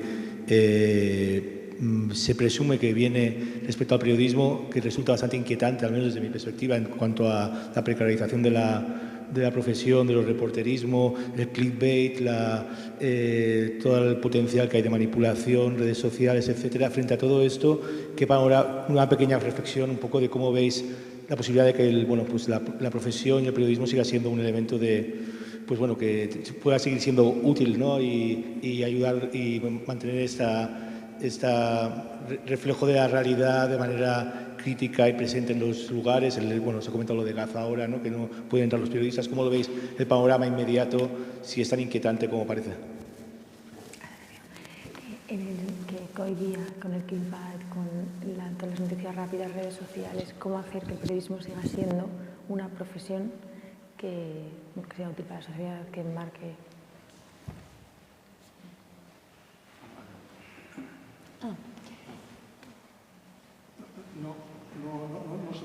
Se oye muy bien, lo que tal. No, me explica Ana que es un poco cómo recuperar el periodismo, dices, en estos tiempos de... Yo creo que el periodismo, yo creo que tenemos que ir a un periodismo de varias velocidades, quiero decir, en el que el periodismo de inmediatez, que sinceramente creo que tiene poco valor y cada vez va a tener menos valor, ¿no?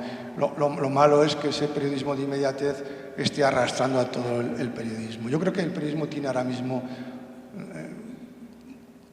varios problemas serios. Uno es el de la inmediatez, otro es el de la polarización y otro es el de la composición empresarial. ¿Quién va a sostener el periodismo? Porque, claro, el buen periodismo necesita dinero o empresas fuertes que lo respalden, ¿no? Porque si no, esto va a ser sin Dios, hablando mal y pronto, ¿no? Es decir, ahora mismo, si nos dejamos arrastrar, si no se clarifica los proyectos empresariales y cómo va a vivir, de qué va a vivir el periodismo, si va a ser de la publicidad, si va a ser de las suscripciones, ¿no? Eso va a permanecer como una amenaza clara, ¿no? Y segundo, que la inmediatez no puede ser el objetivo y el fin del periodismo, ¿no? Y yo insisto que la polarización y que los grandes medios estén tan polarizados en este país hacen un daño terrible al periodismo y al futuro del periodismo. Y sin embargo, estoy convencido que es más necesario que nunca, el periodismo es más necesario que nunca ahora mismo para intentar entender este mundo tan complejo. Y un mundo tan complejo no se puede estar entendiendo cada 30 segundos o explicando.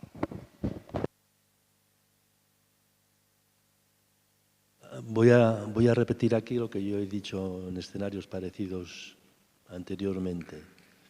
Para mí el periodismo necesita serenarse, tranquilizarse, reflexión, porque, y lo he explicado también así, exclusiva, que es una obsesión, no es quien lo da primero, exclusiva es quien lo da mejor.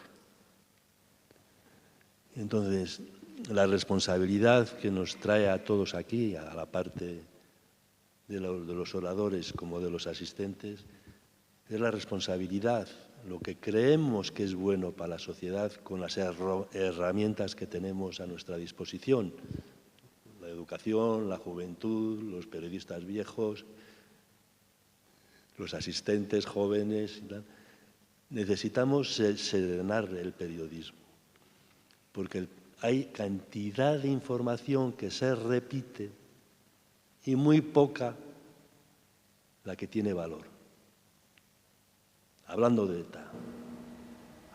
ETA, puede decir, porque está recogido en libros, que uno de los líderes del Partido Nacionalista Vasco, Xabier Arzalluz, acompañado de tal, se fue a Israel, allá hace un montón de años, para ver cómo iban las negociaciones entre judíos, entre israelíes y palestinos. Hablaron con una persona importante,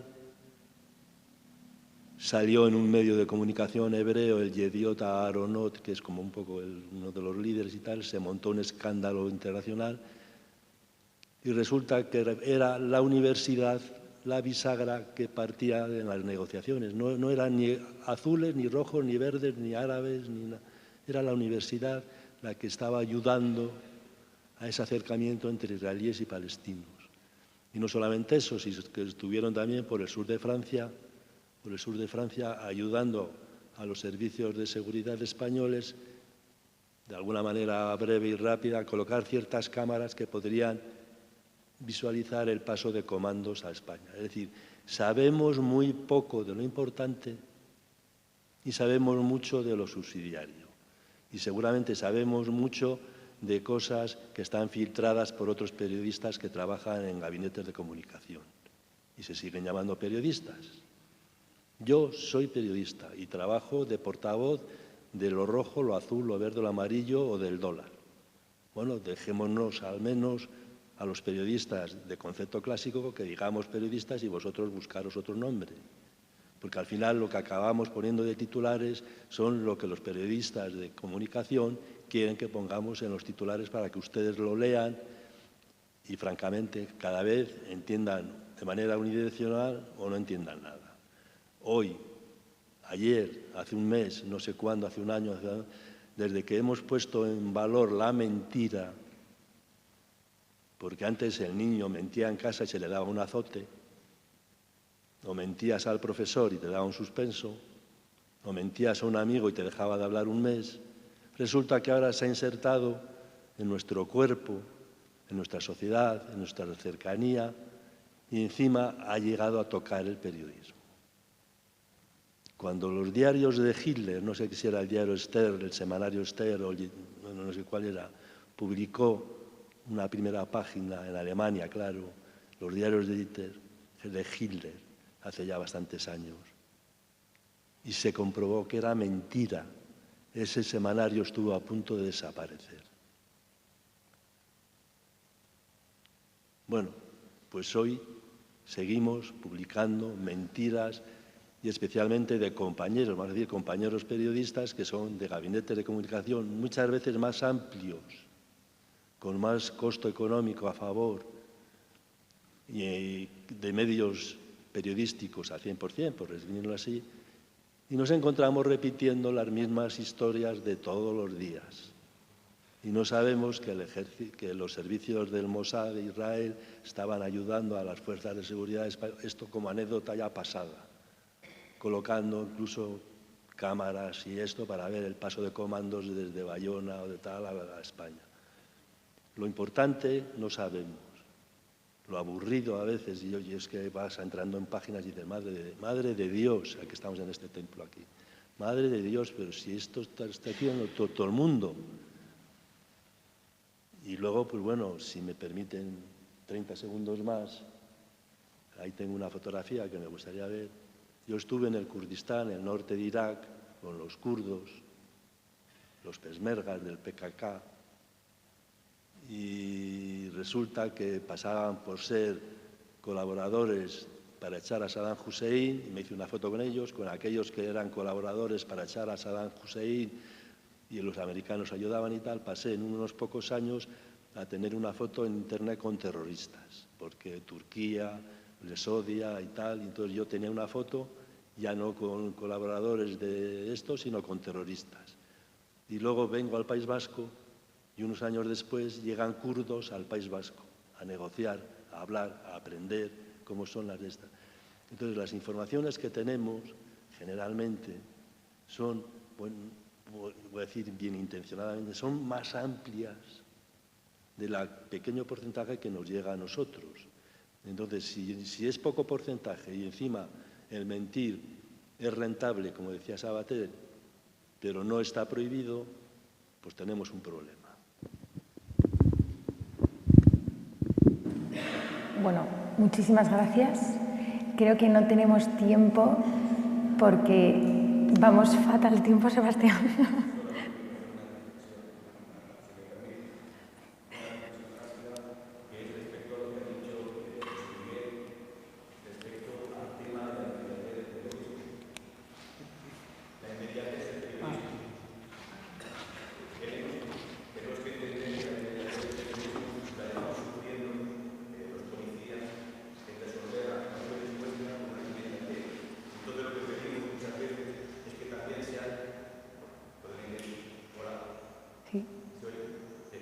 Lo que queremos es que esa inmediatez también sea comprendida por los periodistas. Cuando los policías hacen intervenciones que tienen que tomar una decisión con una inmediatez, pero una inmediatez real, en 0,3.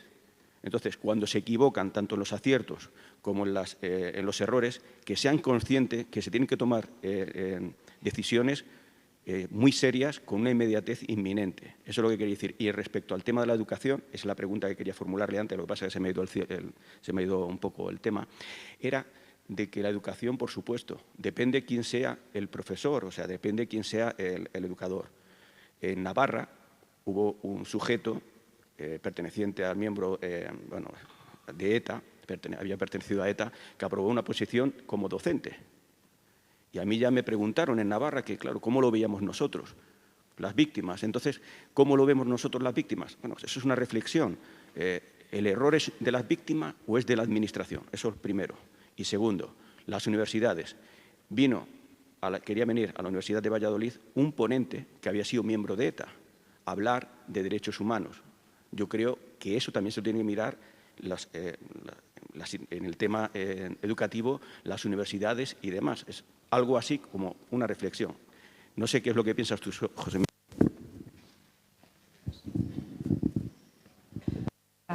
Después, porque vamos con bastante retraso.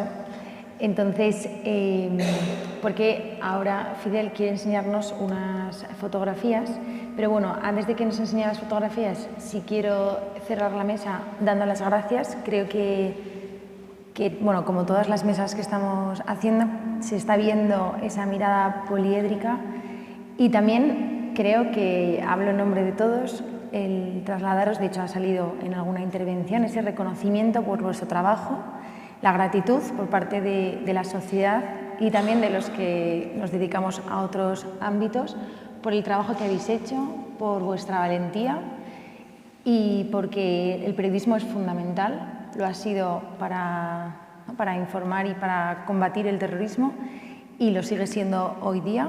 Así que muchísimas gracias y creo que todos queremos daros un gran aplauso.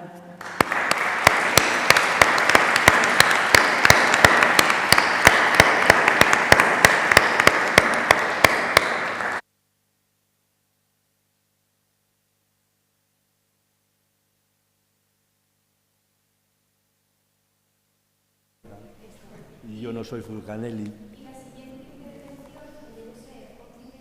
A 12 menos cuarto, ¿vale? Entonces, ¿quieres quedarte les aquí? voy a poner delante de los escenarios en los que los compañeros periodistas nos encontramos. Entonces, nuestra oratoria, la mía modesta y superada por mi compañero, es más visual que para comprender el escenario del terrorismo, el complejo escenario del terrorismo, ¿no? Bueno, aquí están viendo ustedes la dificultad, voy a ir pasando rápidamente, a ver la dificultad de hacer una información cuando resulta que la sociedad se pone debajo de la pancarta del terrorismo en el inicio de unas fiestas de un ayuntamiento donde está la corporación municipal, todos felices y tal. Ahí estamos los periodistas. ¿Qué hacemos? Una pistola, bueno, no importa, no va a tener tiempo, una pistola y carnet de periodistas. Bueno, pues el problema es que ese carnet de periodista era el mío y lo tenía un comando asesino. Y cuando incautaron el material, o sea, podía darles muchos más datos, pero muertos un montón. Me encuentro que entre lo incautado al comando estoy yo. Estas son las balas que me tiraron a mí con la mano, no sé quién. El trabajo no es hablar de mí, es hablar de mis compañeros juntos, ¿no? Es un Erchaña, es San Sebastián, las fiestas. Me pegaron en el pecho, las cogí del suelo, hice esa foto, le di una bala al Erchaña de adelante, le dije, ha pasado esto, informe a sus superiores y las otras dos me las guardé en el bolsillo y todavía las guardo, ¿no? Este es el funeral de Coro Villamudria. Bueno, ahí estoy yo, no sé, se me ve pequeñito, pero no es que se me vea a mí, es que lo que sufrimos los compañeros periodistas, que nos enfrentamos a esas situaciones, ¿no? La Fiscalía no recurrirá al archivo de diligencias por las amenazas de Olarra, que me amenazó personalmente y me lanzó gente contra mí, a los periodistas. ¿Qué hacemos los periodistas?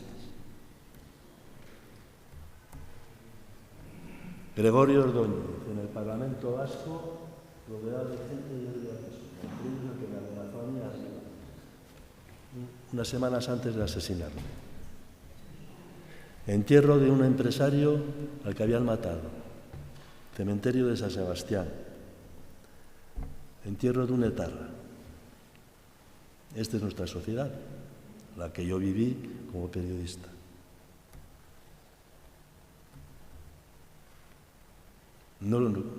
Constitución española.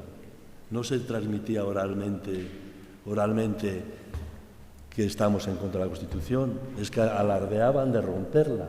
Una manifestación en Bilbao de los proetarras. Ahí lo tienen. Si no se ocultaba nada, ¿no? Recintos deportivos. ¿Qué hacemos los periodistas?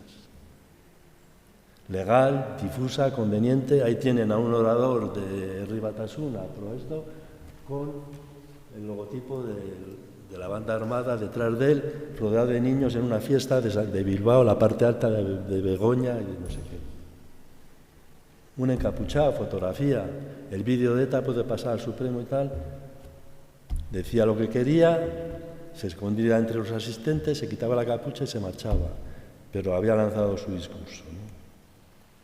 Esto es lo que pensaban los proetarras de la justicia. El juzgado de San Sebastián, el tribunal, y uno que jugaban, pues, Yoldi, uno de HB y tal, si no ocultaban nada, ¿qué vamos a hacer los periodistas? Sacar la foto. ¿Esto? ¿Qué opinan ustedes de esto? Esta es la archaña. Una manifestación, tienen todo. Ya digo, las fotos son mías, no juzguen el valor de la foto, juzguen el valor del contenido. Enseñándole el anagrama de ETA a la Policía Autónoma Vasca. Y los periodistas al lado, entre ellos yo, ¿qué hacemos?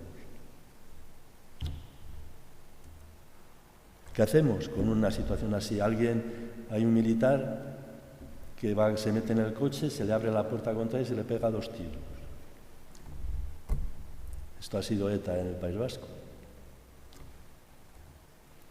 El GAL, un refugiado vasco que no quería hacer el servicio militar, le ponen una bomba en el coche un día en 6 y lo revientan. Los grupos antiterroristas de liberación, los otros. Encuéntrense en una calle con esta situación, ¿qué hacemos los periodistas? Un policía judicial en Deusto dio el pistoletazo de salida para la jornada de lucha de hoy convocada por HB. ¿Qué hacemos? Terrorismo de ETA.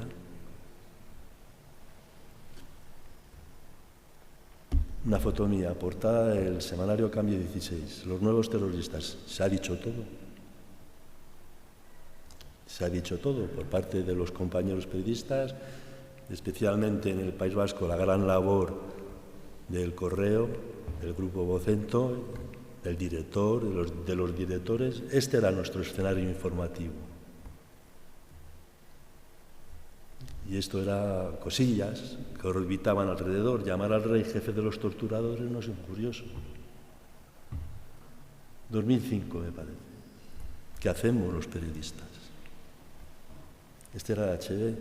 La defensa de Otegi defiende ante el Supremo que las manifestaciones del dirigente de Batasuna eran solo crítica política.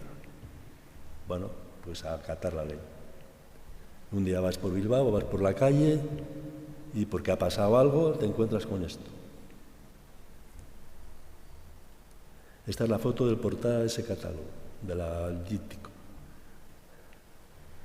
Gente que metía cadenas como metralla. ¿Quién tiene en la cabeza los asesinatos? Pueden pasar niños, gente que está en un balcón. Ahí tienen la foto, lo dice todo. No por ser mía, sino por el contenido. Hablando de educación, universidad y enseñanza. Coche bomba abajo que ha explotado en Begoña arriba. Cerca de un colegio, un estudiante. El valor de la formación, de la educación, de los valores. Por eso digo y repito, la mayor responsabilidad es, por favor, transmitir los valores democráticos de libertad, de respeto, de discrepancia por canales y por cauces normales. La labor, en este caso, del Memorial Víctima del Terrorismo es encomiable y difícil. Aquí tienen Bilbao.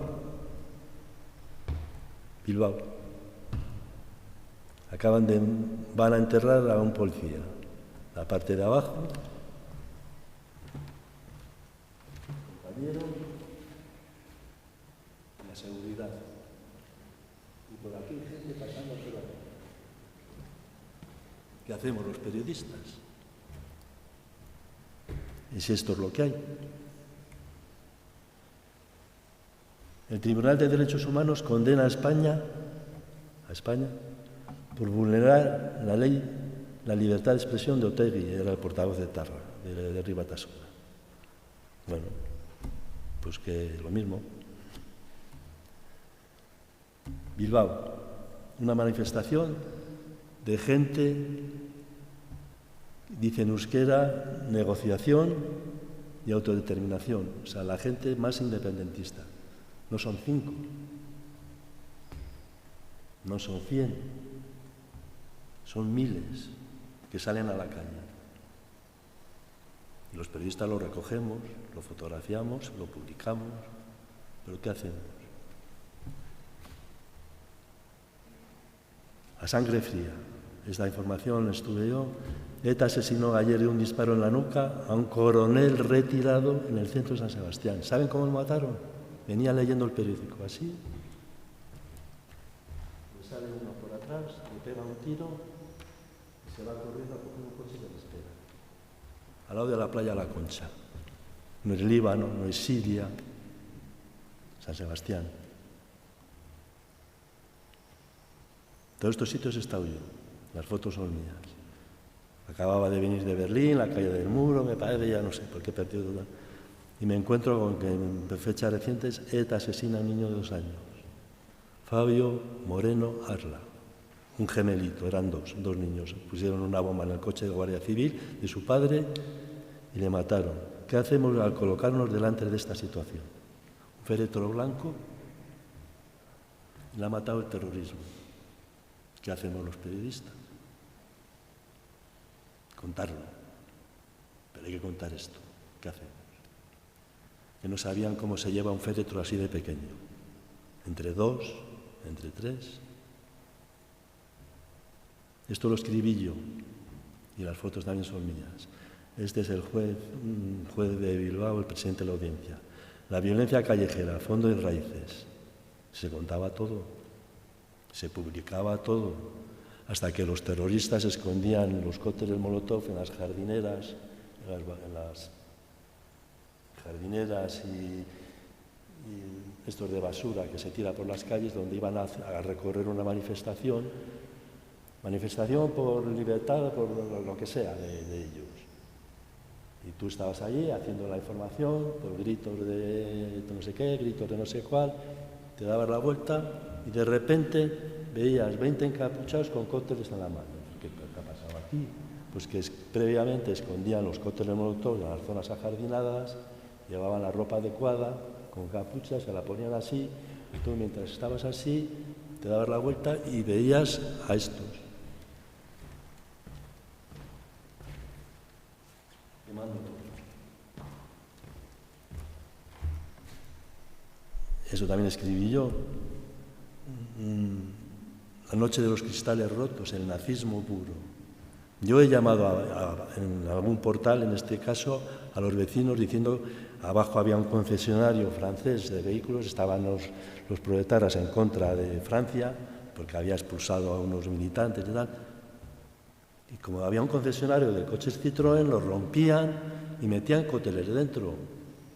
Yo en este momento ya empecé a llamar a los vecinos, les conté, por favor, salgan, no sé qué.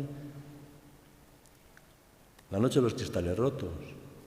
No sé, así me pongo la gafa. 1995. También se ha contado.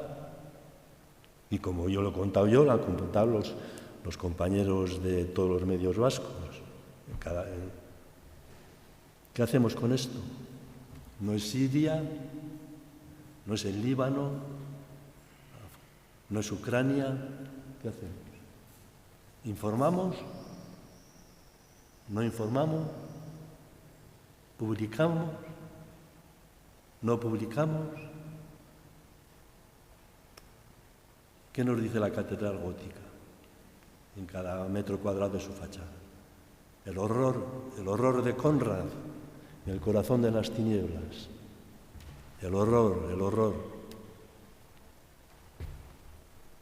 ¿Qué hacemos? ¿Contamos?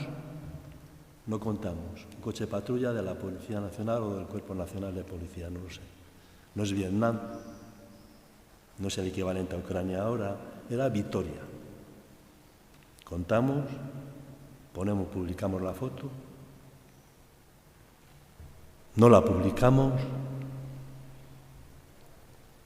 Lo que decía anteriormente, entramos a fondo en otros reportajes, acompañamos a la Guardia Civil tras el rastro, como dice ese titular, esto también lo escribí yo, de un comando Tarra, pues no se han hecho muchos de esos, entre las cosas porque también la Guardia Civil o sus responsables no lo consideraban adecuado, pero creo que podíamos haber hecho algún poquito más, o sea, dar ese paso extra de ver cómo, o sea, informar de otras situaciones que también combatían el terrorismo o participaban, ¿no? 532 días, una persona metida aquí dentro, el Zulo de Ortega Lara. Nos invitaron a algunos periodistas, yo entre ellos, pequeño, 532 días. En 532 días, pues hay fiestas familiares, hay partidos dificilísimos deportivos, hay fiestas populares, hay no sé qué, y una persona 532 días seguía metido ahí dentro. ¿Qué hacemos los periodistas? ¿Lo contamos todos los días? ¿Lo olvidamos? Miguel Ángel Blanco, lo que de alguna manera vino a reventar el hastío momentáneo de una persona que le mataron como los nazis, de rodillas, 2 tiros en la cabeza. El sentimiento de un pueblo que salió a la calle, y yo estuve con otros compañeros periodistas cuando llegó su padre al portal, donde la residencia, y todavía recuerdo las palabras, ¿qué hacéis aquí? ¿Qué hacéis aquí? ¿Por qué estáis aquí?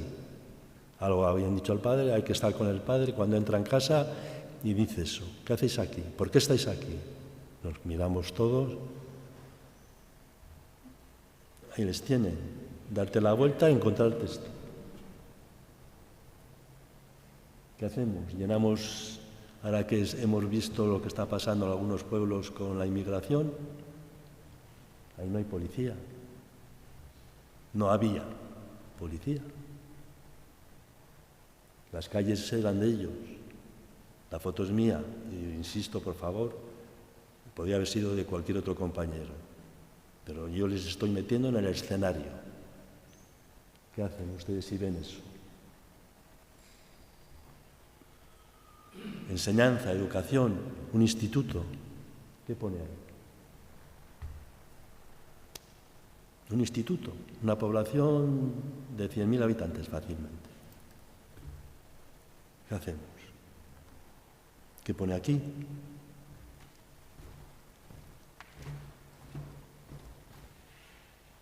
Está matado. Me canso de decir, pero lo voy a repetir. ¿Qué hacemos los periodistas con esto? Y esto. San Sebastián. Yo ahora veo lo que está pasando porque pegan a una persona mayor, que si la inmigración no sé qué, yo me he sentido muy solo con esto. Yo y mis compañeros y los responsables de los periódicos, y en toda la escala de mando, desde el director al redactor jefe, el jefe. ¿Qué hacemos con esto? Banksy, habéis visto los dibujos de Banksy, ¿no? También tenían ellos su propio Banksy. Ese era el titular de la información y había pintadas en la calle así, que era una especie de loa al pueblo debe sobrevivir, necesitamos Euskadi, Tascatasuna, aquí pone ETA. Aquí.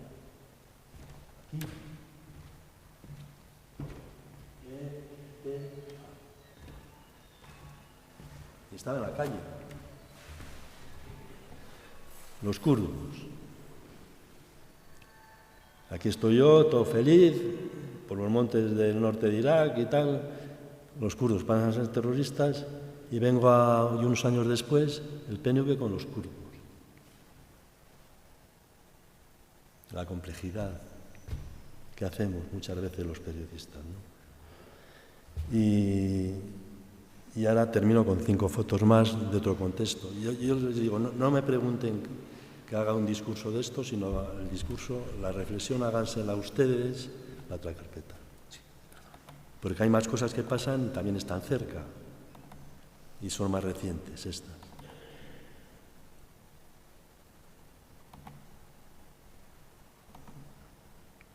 Bueno, igual se queda así.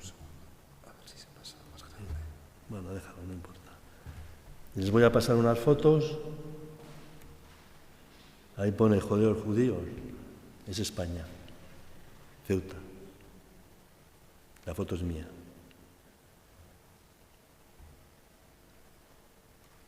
La quema de la bandera de Israel. ¿A que no tenían ustedes información de esto? Es España. Es Ceuta. Frontera con Marruecos, la presencia importante de Al-Qaeda, de la presencia del yihadismo. Esta foto la podría publicar en el New York Times, dicho con modestia, pero para entender, ¿no? Le encantaría a Donald Trump esta foto. Pensaría que era California o California, Siria o Líbano, aunque esté en California o esté por ahí. El esfuerzo de la policía, esta foto también es mía. Son policías de allí. Uno salva la vida porque le quitaron la pistola a otro. No sabían nada de esto, ¿no? El difícil trabajo de las fuerzas de seguridad al entrar en las casas. Hay que poner en español. España, norte de África. Otra foto mía. Puma 14, conocemos a tu mujer, ten cuidado. Puma 14 era un jefe de policía que estaba en las unidades de acción de la calle. Digamos, el policía jefe que manda unidades pintadas.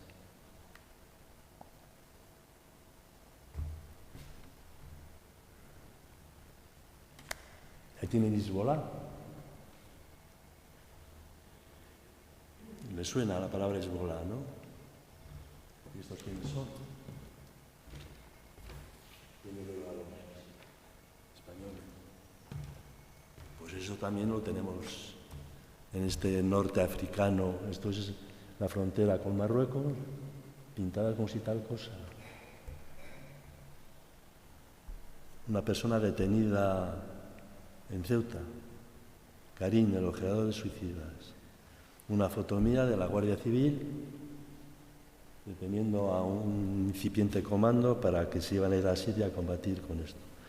Bueno, y creo que con esto termino y creo que les dejo demasiado lío mental, ¿no? Pero bueno, ¿no querían haber venido a esto? Pues ahora lo padecen. A ver no solamente qué hacemos los periodistas, sino la sociedad que vea que es complejo en la situación, ¿no? Ya lo siento haberme alargado.